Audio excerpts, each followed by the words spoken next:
Banyak yang menuduh saya antek-Zionis karena fakta-fakta lapangan yang saya beberkan. Ini harus saya klarifikasi. Saya tidak mendukung penjajahan dalam bentuk apapun. Tapi saya juga tidak setuju dengan pelintiran dan pemutarbalikan fakta. Misalnya saat media sosial memviralkan polisi Israel masuk ke Masjid Al-Aqsa.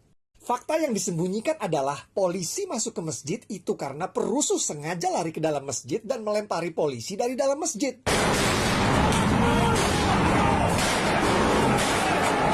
Atau misalnya saat media sosial memviralkan pemboman yang dilakukan Israel ke Gaza.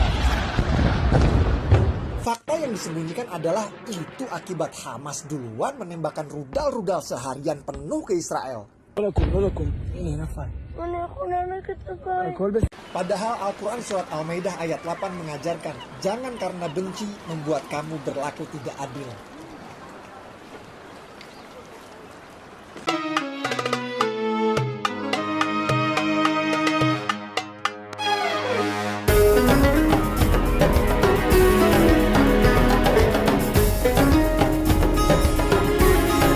Orang yang berkata tidak ada hubungan kita dengan Palestina, itu murni hubungan konflik antara Palestina dengan Israel, maka dia tidak mengerti ajaran Islam. Kita baca Al-Quran, Subhanalladzi asra bi'abdihi laylan minal masjidil haram ilal masjidil aqsa.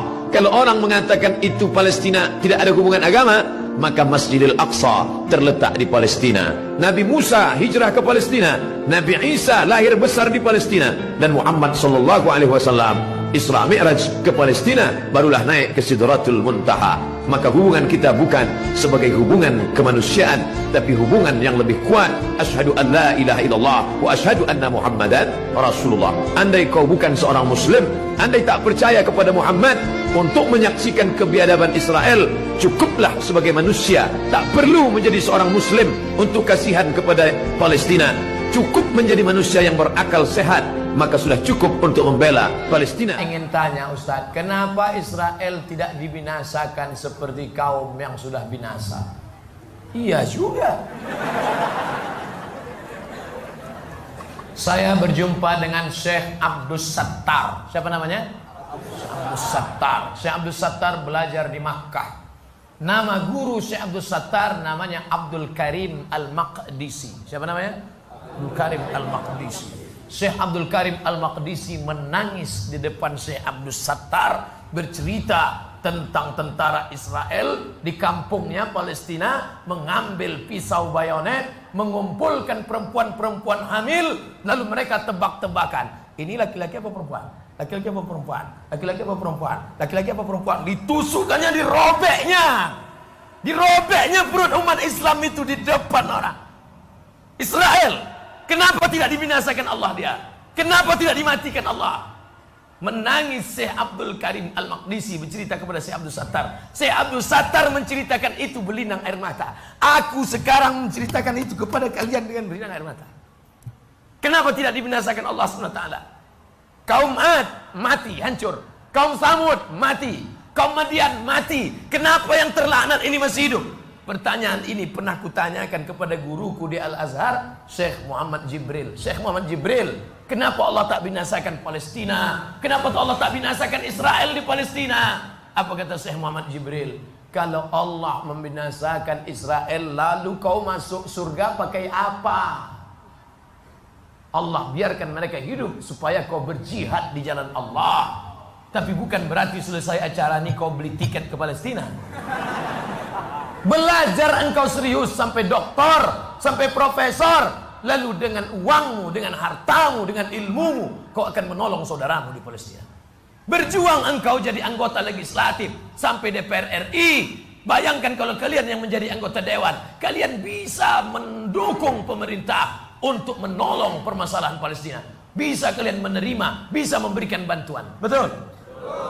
Bukan berarti saya suruh kalian pergi ke sana. Saya tidak setuju anak UIR tiba-tiba besok pergi ke sana.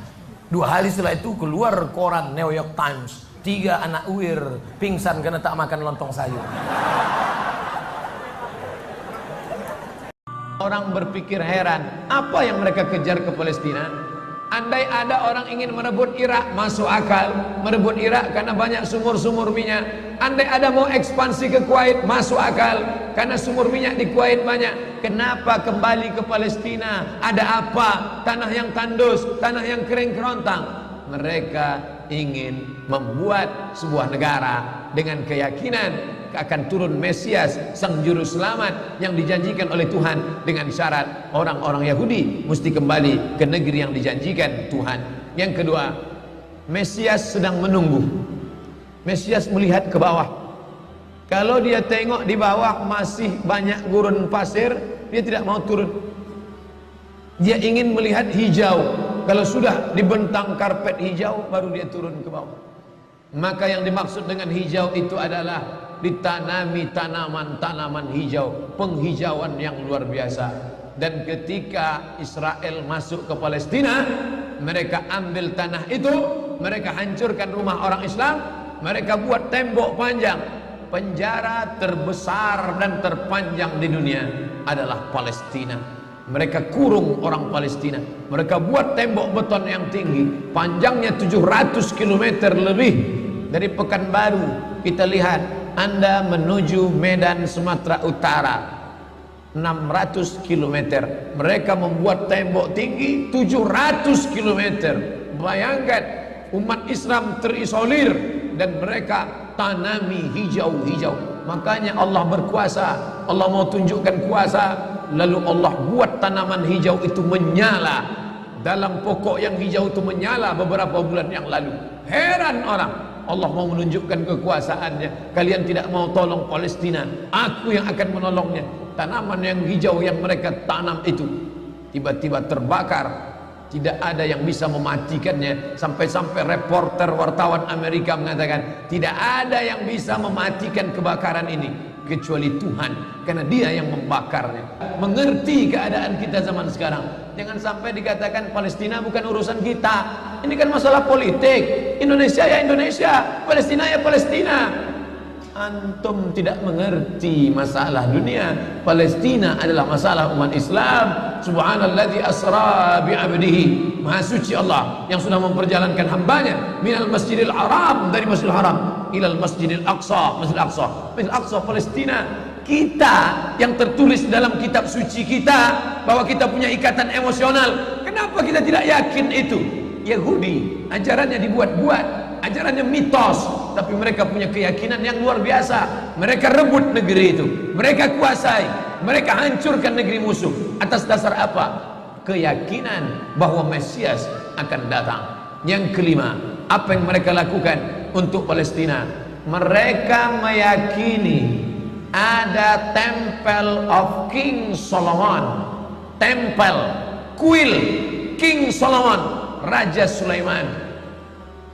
Datang pula orang Indonesia latah, dikatakannya Sulaiman ini kerajaannya bukan di Palestina, di Yogyakarta, Sleman. Kata dia, King Solomon itu punya tempel kuil, dan Temple of King Solomon letaknya pas di bawah Al-Masjidil Aqsa. Apa maknanya? Mereka mengeruk setiap hari bulldozer, traktor, ekskavator, terus mengeruk keliling Masjidil Aqsa. Mereka ingin meruntuhkan Masjidil Aqsa.